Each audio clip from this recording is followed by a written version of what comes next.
नमस्कार दोस्तों, welcome to scalper PM.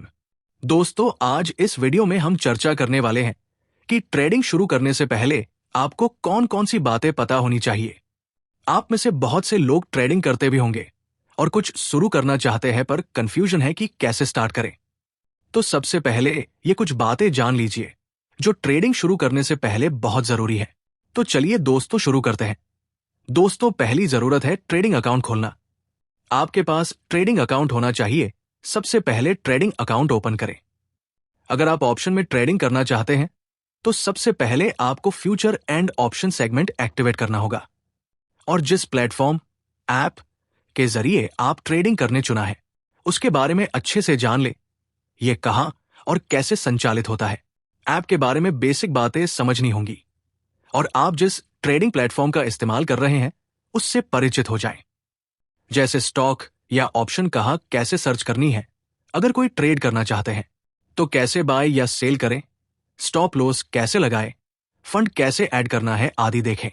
उसमें एक एक चीज को बारीकी से समझने की कोशिश करें, उसके पीछे का लॉजिक समझने की कोशिश करें, पोजीशन से बाहर निकलने का तरीका समझें और देखें क्या होता है। शुरुआत में बाहर निकलने में आपको दिक्कत आ सकती है, इसलिए एक क्वांटिटी या डमी ट्रेड से ट्रेडिंग शुरू करें ताकि आप एंट्री और एग्जिट स्पीड में महारत हासिल कर सकें, क्योंकि ट्रेडिंग में स्पीड बहुत मायने रखती है। इसलिए आपको प्लेटफॉर्म पर एग्जीक्यूशन आना बहुत जरूरी है और सबसे जरूरी बात, आपको ऐप पर चार्ट आदि देखना आना चाहिए। ये बेसिक चीजें हैं जो आप एक दिन या 2 में ही कर सकते हैं। अब बात आती है अगले स्टेप की। दोस्तों, अगला कदम है बेसिक टेक्निकल एनालिसिस सीखना। देखिए, अगर आप ट्रेडिंग कर रहे हैं तो ट्रेडिंग के लिए यह सबसे जरूरी है। चार्ट देखना सबसे प्रचलित तरीका है। हमेशा चार्ट पढ़कर ट्रेड करें। तो आपको चार्ट पढ़ना आना चाहिए। चार्ट रीडिंग को ही टेक्निकल एनालिसिस कहते हैं। टेक्निकल एनालिसिस कोई बहुत एडवांस चीज नहीं है दोस्तों, इसे सीखना बहुत आसान है। आप एक वीक में बेसिक टेक्निकल एनालिसिस सीख जाएंगे। टेक्निकल एनालिसिस के लिए आपको कैंडलस्टिक पैटर्न पढ़ना जरूरी है। कुछ इंडिकेटर हैं जिनके बारे में आपको पता होना चाहिए, जिससे आप भविष्य में कीमत का अनुमान लगा सकते हैं। जैसे अगर चार्ट में कहां पर मूवमेंट हो रही है, यहां से कीमत ऊपर या नीचे जाएगी, इसका थोड़ा अनुमान लगाना आना। अगर आप थोड़ा टेक्निकल एनालिसिस सीख गए तो आपके अंदर ताकत आ जाएगी। इंडिकेटर जैसे moving average, RSI, Bollinger band आदि, सुपर ट्रेंड इंडिकेटर जैसे कई कॉमन इंडिकेटर हैं। इन इंडिकेटर का काम समझें, इनका इस्तेमाल कैसे करें और चार्ट पर इन्हें कहां रखें, इसे जिस तरह से प्लॉट किया जाता है आदि। दोस्तों, यही चीजें देखनी होती है और इन्हीं सब से आपको खरीदने और बेचने के लिए बहुत सारे सिग्नल मिलते हैं। प्राइस अगर साइडवेज यानी एक जगह पर रहेगा तो ट्रेड नहीं लेना। तो उन सिग्नल को सही से पढ़ने के लिए और उनको सही से मार्क करने के लिए आपको बेसिक टेक्निकल एनालिसिस आनी चाहिए। तो बेसिक टेक्निकल एनालिसिस सीखने के बाद अब सबसे जरूरी बात पर आते हैं कि आप ट्रेडिंग क्यों कर रहे हैं। क्योंकि आपको दिन के अंदर प्राइस मूवमेंट को कैप्चर करना है। आप उसी दिन के अंदर खरीद और बेचना चाहते हैं और मुनाफा कमाना चाहते हैं, तो उसके लिए जरूरी है प्राइस में मूवमेंट होना चाहिए। प्राइस अगर साइडवेज यानी एक जगह पर रहेगा तो ट्रेड नहीं लेना।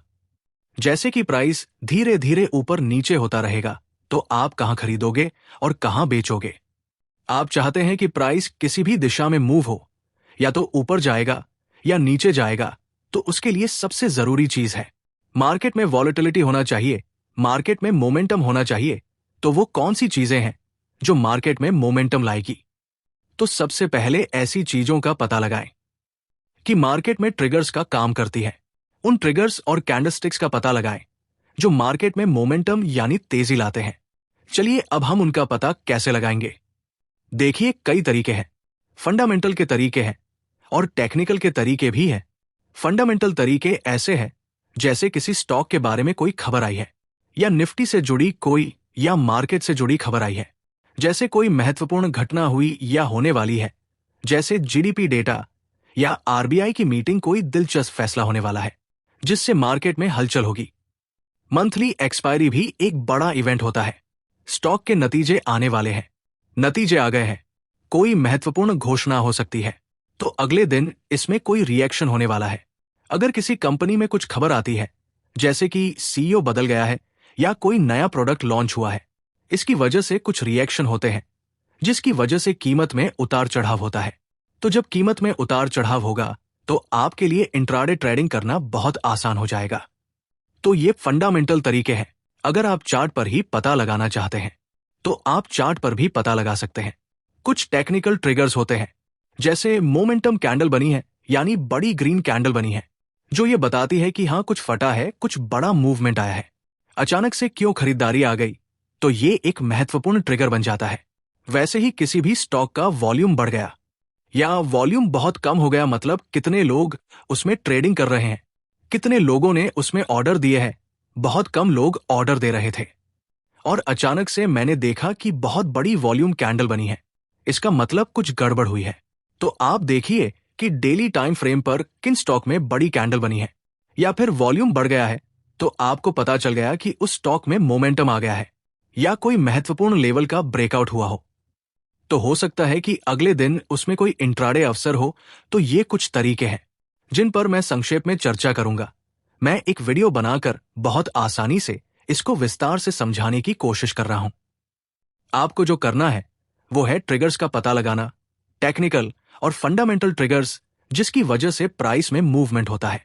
अब चौथा स्टेप आता है, प्राइस को देखो और पता लगाओ मोमेंटम कहां हो रहा है। लेकिन दोस्तों, अगर आप रैंडम ट्रेडिंग करोगे तो उसमें फंस जाओगे। तो सबसे पहले क्लियर कट ट्रेडिंग प्लान होना चाहिए। जैसे कि देखो, मुझे मोमेंटम स्टॉक या मोमेंटम ऑप्शन के बारे में पता चल गया है। अब मुझे इसमें एंट्री कहां लेनी है और एग्जिट कहां लेनी है, मेरा स्टॉप लॉस लेवल क्या होगा और मेरे रिस्क मैनेजमेंट रूल्स क्या होंगे, ये सब डिटेल में पता होना चाहिए। इन सबको मिलाकर ही बनता है एक सेटअप। इसे ही हम स्ट्रैटेजी भी कहते हैं। मतलब प्राइस मूवमेंट को पकड़ने के लिए आपके पास क्लियर कट प्लान होना चाहिए।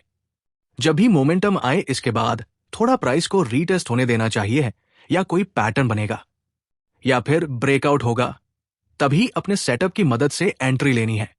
बहुत छोटे रिस्क, स्टॉप लॉस के साथ ट्रेड लेना चाहिए।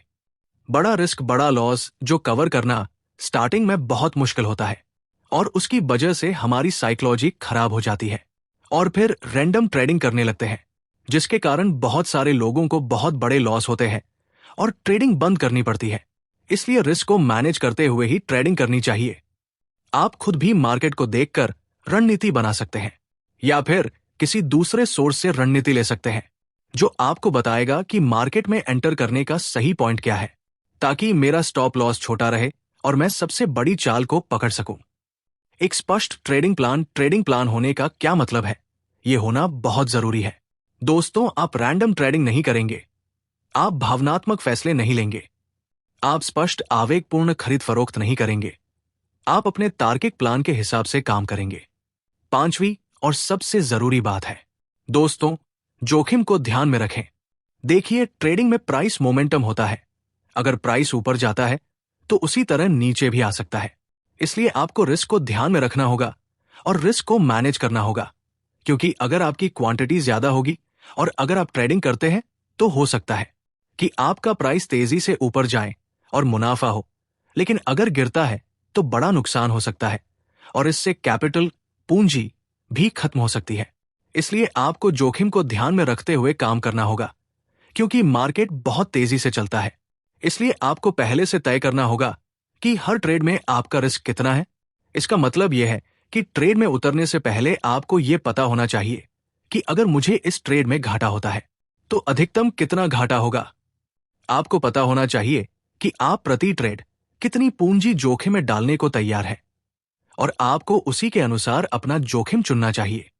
स्टॉप लॉस लेवल सेट करें, अपनी मात्रा उसी के अनुसार सेट करें और दिन का 1 या 2 ट्रेड ही लेना है। उदाहरण के लिए, अगर आपके पास 1 लाख की पूंजी है तो उसका 1% 1000 होता है।